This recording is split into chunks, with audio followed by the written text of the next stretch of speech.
ஒரே ஒரு 5 லிட்டர் இதய மந்த்ரா கடல் எண்ணெய் பேக் ஒரு மாசம் முழுசுக்கும் அத்தனை சமையல் முடிச்சு விடலாம். இதய மந்த்ரா. மாண்புமிகு தமிழ்நாட்டின் முதலமைச்சர் அவர்கள் பல்வேறு சிறப்பு திட்டங்களை தொடர்ந்து செயல்படுத்திக் கொண்டிருக்கிறார்கள். அந்த வகையில் உங்கள் தொகுதியில் முதல்வர் என்கின்ற தலைப்பில் ஒரு திட்டத்தை செயல்படுத்தி தொகுதிகள் தோறும் சட்டமன்ற உறுப்பினர்களின் மிகவும் தேவையான அத்தியாவசிய கட்டமைப்புகளை மேற்கொள்வதற்கு என்னென்ன பணிகள் மேற்கொள்ளப்பட வேண்டும் என்கின்ற வகையில் கேட்டுக் கொள்ளப்பட்டது. அந்த வகையில் ஒவ்வொரு சட்டமன்ற உறுப்பினரும் உங்கள் தொகுதியில் முதல்வர் திட்டத்தில் பல்வேறு பணிகளை தந்தார்கள். சைதாப்பேட்டையை பொறுத்தவரை அடிப்படை தேவைகள் பற்றிய விஷயங்களில் தன்னிறைவு பெற்ற தொகுதியாகவே விளங்குகிறது. மாண்புமிகு தமிழ்நாட்டின் முதலமைச்சருடைய வழிகாட்டுதலோடு சைதாப்பேட்டையில் அண்ணா சாலையில் ஒரு 621 கோடி ரூபாய் செலவிலான ஒரு மேம்பாலம், அதேபோல் மத்திய கைலாஷ் அருகில் ஒரு 58 கோடி ரூபாய் செலவிலான ஒரு மேம்பாலம், ரேஸ்கோஸ் நீர்நிலையை உருவாக்குதல், வேளச்சேரி சாலையில் ஒரு மேம்பாலம், காந்தி மண்டபத்தை சீரமைத்து அழகுபடுத்திய பணி, சைதாப்பேட்டையில் 1000 படுக்கைகள் கொண்ட ஒரு மகத்தான கலைஞர் நூற்றாண்டு உயர் சிறப்பு மருத்துவமனை, MC ராஜா விடுதி புதுப்பித்து கட்டித் தந்தது, தேசிய முதியோர் மருத்துவமனையை கட்டமைத்து தந்தது என்று பல்வேறு பணிகள் கடந்த 4 ஆண்டுகளில் மிக சிறப்பாக செய்யப்பட்டு சைதாப்பேட்டையின் தேவைகள் முற்றிலுமாக நிறைவேற்றப்பட்ட வண்ணம் இருக்கிறது. இந்த நிலையில் உங்கள் தொகுதியில் முதல்வர் என்கின்ற அந்த திட்டத்தின் கீழ் சைதாப்பேட்டையில் உள்ள சென்னை ஆண்கள் மேல்நிலைப்பள்ளி வளாகத்தில் ஒரு கலையரங்கம் ஒன்று வேண்டும் என்கின்ற அளவில் கோரிக்கை வைக்கப்பட்டது. மாண்புமிகு தமிழ்நாட்டின் முதலமைச்சர் அவர்கள் அந்த கோரிக்கையை ஏற்று இன்றைக்கு 5 கோடியே 25 லட்சம் ரூபாய் மதிப்பீட்டில் ஒரு கலையரங்கம் கட்டும் பணிக்கு அனுமதி தந்து ஒப்பந்தம் விடப்பட்டு இன்றைக்கு அந்த பணிகள் தொடங்கப்பட்டிருக்கிறது. சற்றொப்ப 500 இருக்கைகள் கொண்ட ஒரு கலையரங்கம் கட்டும் பணி இன்றைக்கு தொடங்கி வைக்கப்பட்டிருக்கிறது. 9 மாத கால இடைவெளியில் இந்த கலையரங்கம் கட்டும் பணி நிறைவு பெறவிருக்கிறது. இந்த கலையரங்கத்தை பொறுத்தவரை இங்கே இருக்கிற சென்னை பெண்கள் மேல்நிலைப்பள்ளி, ஆண்கள் மேல்நிலைப்பள்ளி, அதேபோல் சென்னை துவக்கப்பள்ளி, நடுநிலைப்பள்ளி என்று ஏராளமான சென்னை பள்ளிகள் இந்த வளாகத்தை சுற்றி இருக்கிறது. அத்துணை பள்ளிகளும் பயன்பெறுகிற வகையிலேயும் பொதுமக்கள் தங்களுக்கு தேவையான இலக்கிய நிகழ்ச்சிகளை நடத்துவதற்கு ஏதுவான ஒரு கலையரங்கமாகவும் இது அமையவிருக்கிறது. நவீன வசதிகள் கொண்ட கலையரங்கம் கட்டும் பணி 5.25 கோடி ரூபாய் செலவில் அந்த கலையரங்கம் கட்டும் பணி தற்போது தொடங்கி வைக்கப்பட்டிருக்கிறது. அதேபோல் வார்டு எண் 140 ரெட்டிக்குப்பம் சாலை மற்றும் கோடம்பாக்கம் சாலையில் ஒரு 455 மீட்டர் தூரத்திற்கு கடந்த மழையின் போது மழைநீர் தேக்கம் இருந்ததை கண்டு மாநகராட்சி மன்ற உறுப்பினர் திரு ஸ்ரீதர் அவர்கள் மண்டல குழு கூட்டத்தில் தீர்மானத்தை நிறைவேற்றி அந்த தீர்மானத்தின் அடிப்படையில் மண்டல குழு தலைவர் அவருடைய கோரிக்கையை ஏற்று மாநகராட்சி நிர்வாகம் இன்றைக்கு 3 கோடியே 55 லட்சம் ரூபாய் மதிப்பீட்டில் ஒரு மழைநீர் வடிகால்வாய் கட்டும் பணிக்கு ஒப்புதல் தந்திருக்கிறது. அந்த பணியும் தற்போது தொடங்கி வைக்கவிருக்கிறோம். அதோடு மட்டுமல்லாது சைதாப்பேட்டையில் அடையாற்றங்கரை ஓரத்தில் இருக்கிற திடீர் நகர் பகுதியில் இன்றைக்கு ஓரக்கால்வாய்கள் கட்டப்பட வேண்டும் என்கின்ற வகையில் கோரிக்கை வைக்கப்பட்டது. நம்முடைய தென்சென்னையின் இணை ஆணையர் அவர்களிடத்தில் கடந்த மாதம் இந்த கோரிக்கை வைத்தவுடன் அவர் மாநகராட்சி நிர்வாகத்தின் ஒப்புதலை பெற்று 61 லட்சம் ரூபாய் செலவில் திடீர் நகரில் இருக்கிற அத்துணை தெருக்களிலும் குடிசைப்பகுதி சாலைகளிலும் ஓரக்கால்வாய் ஒன்றை கட்டும் பணிக்கான திட்ட மதிப்பீடுகள் தயாரித்து அதற்கும் இன்றைக்கு ஒப்பந்தங்கள் விடப்பட்டு அந்த பணியும் இன்றைக்கு தொடங்கி வைக்கப்படுகிறது. எனவே இன்றைய நிகழ்வின் மூலம் 5.25 கோடி மதிப்பீட்டில் 140வது வட்டத்தில் இருக்கிற ஆண்கள் மேல்நிலைப்பள்ளி வளாகத்தில் 500 இருக்கைகள் கொண்ட ஒரு கலையரங்கம் கட்டும் பணி தொடங்கி வைக்கப்பட்டிருக்கிறது. அதே 140வது வட்டத்தில் ரெட்டிக்குப்பம் சாலை, கோடம்பாக்கம் சாலையில் 455 மீட்டர்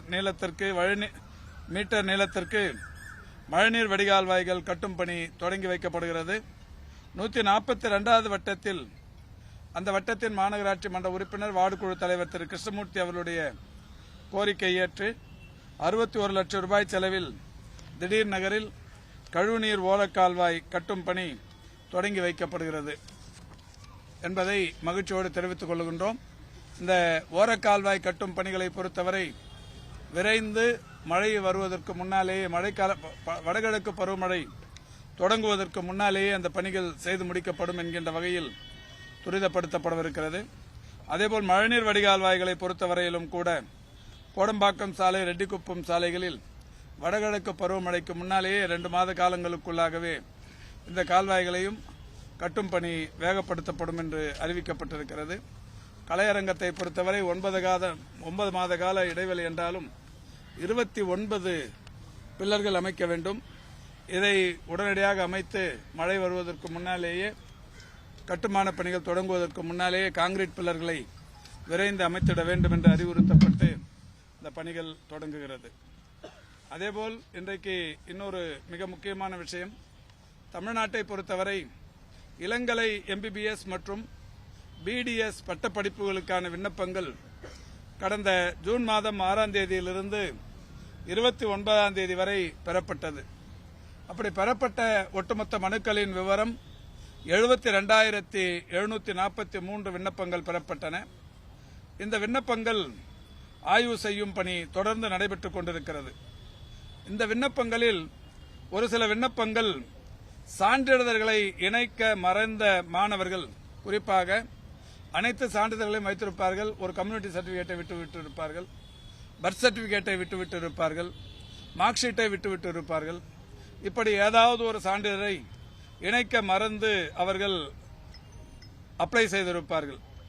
அவர்களுக்கான கால அவகாசமாக 2 நாட்கள் கால அவகாசம் விடப்படுகிறது.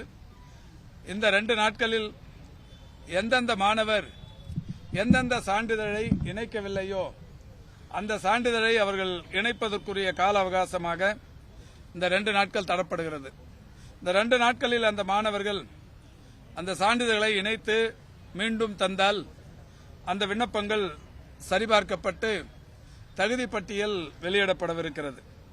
இப்படி தகுதி பட்டியலை சரிபார்க்கும் பணி நடைபெற்றுக் கொண்டிருக்கிற போது 20 விண்ணப்பதாரர்களில் போலி சான்றிதழ்கள் இருப்பது கண்டறியப்பட்டிருக்கிறது.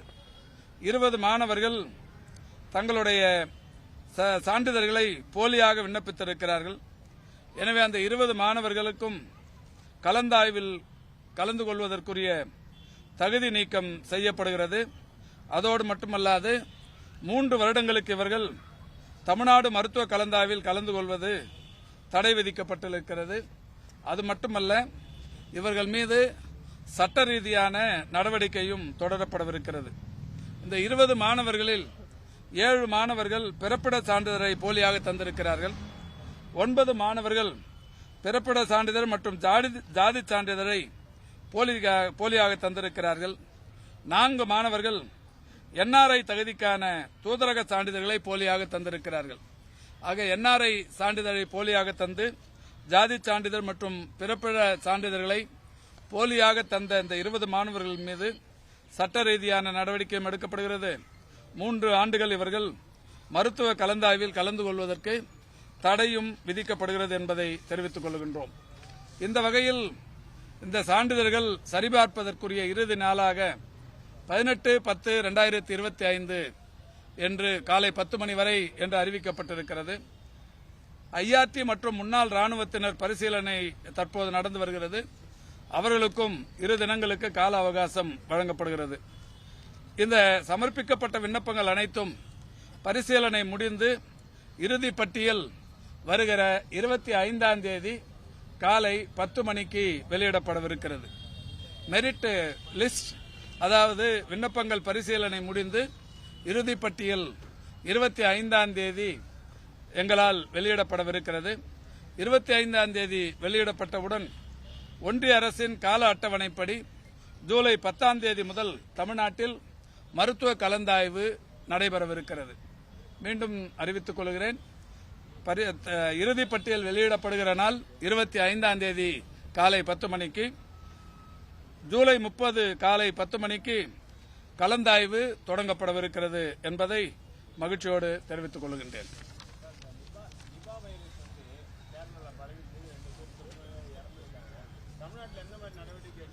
இல்ல, நிபா வைரஸுக்குண்டான அந்த எந்த விதமான பாதிப்பும் தமிழ்நாட்டில் இல்லை.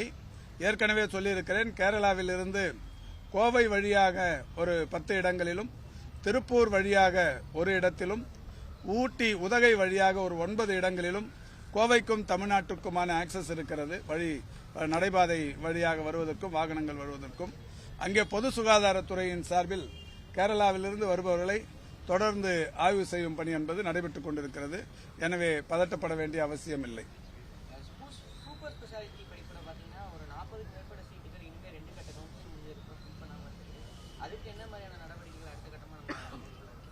இல்ல, இப்ப கவுன்சிலிங் பொதுவாக தொடர்ந்து பண்ணின்னு இருக்கிறோம். இந்த கவுன்சிலிங் அதை ஏற்கனவே ஒன்றிய அரசின் சார்பில் அதை இங்க வந்து மெரிட் இல்லாதவங்களுக்கு நாங்க பண்றோம்னு சொல்லியிருந்தாங்க. இப்ப அவங்களுக்கு நம்ம கடிதம் போட்டிருக்கிறோம். அது இனிமே அது நடக்காதுன்ற மாதிரி அவங்க சொல்லியிருக்கிறாங்க. அதனால இனிமே அந்த மாதிரி ஒரு சீட்டும் இங்கிருந்து தமிழ்நாட்டிலிருந்து பறிப்போவதற்குரிய அந்த வாய்ப்புகள் இல்லை. தமிழ்நாட்டை பொறுத்தவரை ஒரு 13 மருத்துவக் கல்லூரிகளுக்கு இன்னைக்கு பிஜி சீட்ஸ் புதிய பாடப்பிரிவுகள் தொடங்குவதற்கு அனுமதியினை பெற்றிருக்கிறோம். இன்னும் ஒரு 10 நாட்களில் கலைஞர் உயர் சிறப்பு மருத்துவமனை உள்ளிட்ட ஒரு 13 இடங்களில் கூடுதல் முதுநிலை படிப்புகளுக்கான இடங்கள் வரவிருக்கிறது. அதையும் தொடங்கி வைக்கவிருக்கிறோம். எதுங்க மருத்துவ இடங்கள் கடந்த ஆண்டு எவ்வளவு இருந்ததோ அதேதான். 11,850, நமக்கு 5,500. ஒரு சில கல்லூரிகள்ல பேராசிரியர்கள் பற்றாக்குறை காரணமாக அந்த இந்த வருடம் கல்லூரி நியமனத்துக்கு பாதிப்பு ஏற்படக்கூடிய வாய்ப்பு அது மாதிரி ஒன்றும் இல்லைங்க. அந்த மாதிரி உங்க ஆசை எதுவும் நிறைவேறாது. கல்லூரி அதாவது சின்ன சின்ன காரணங்களுக்காக ஒன்றிய அரசாங்கத்தின் அந்த இந்த நிர்வாகம் லெட்டர்லாம் கொடுத்திருந்தாங்க. அது எல்லாமே சின்ன காரணங்கள் தான். அதாவது மருத்துவர்கள் காலையில வரும்போது பயோமெட்ரிக் வைக்கணும், போகும்போது பயோமெட்ரிக் வைக்கணும், சிசிடிவி கேமரா வைக்கணும். இந்த மாதிரிலாம் இதுக்கான காரணங்கள்லாம் நம்ம விளக்கங்கள் தந்தாச்சு. எல்லாத்தையும் ஏத்துக்குன்னு ஒன்றும் பிரச்சனை இல்லைன்னு சொல்லிட்டாங்க. புது பிரச்சனையை நீங்க உருவாக்காம இருந்தா சந்தோஷம்.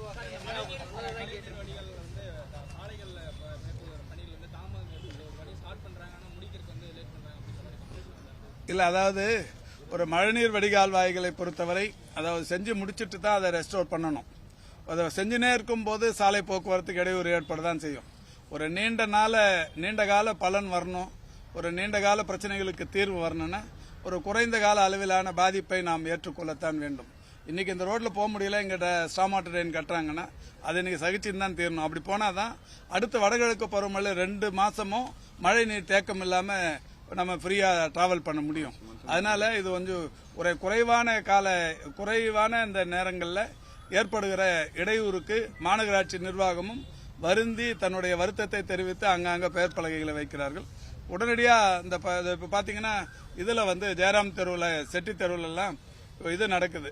மசூதி தெருவில் இப்ப நீங்க ஒரு 10 அடி முடிச்சிட்டாங்கன்னா அந்த 10 அடி இமிடியேட்டா பிளாட்ஃபார்ம் போட்டு அடுத்த 10 அடி தோன்றாங்க. ஜீனிஸ் ரோட்ல போய் பாத்தீங்கன்னா தெரியும், பஜார் ரோட்ல போய் பாத்தீங்கன்னா தெரியும். அதே மாதிரி ரெட்டிக்குப்பம் ரோடு எல்லா இடத்துல அப்படிதான் பண்றாங்க. எங்கேயும் வெட்டி விட்டுட்டு ரோடு டிஸ்டர்ப் ஆகி எங்கேயும் இல்லை. அது மாதிரி உங்களுக்கு எங்கேயாவது ரொம்ப நாளா வேலை செய்யாம இருக்கிறாங்கன்ற தகவல் உங்களுக்கு தெரிஞ்சு சொன்னீங்கன்னா உடனடியாக நடவடிக்கை எடுக்கப்படும்.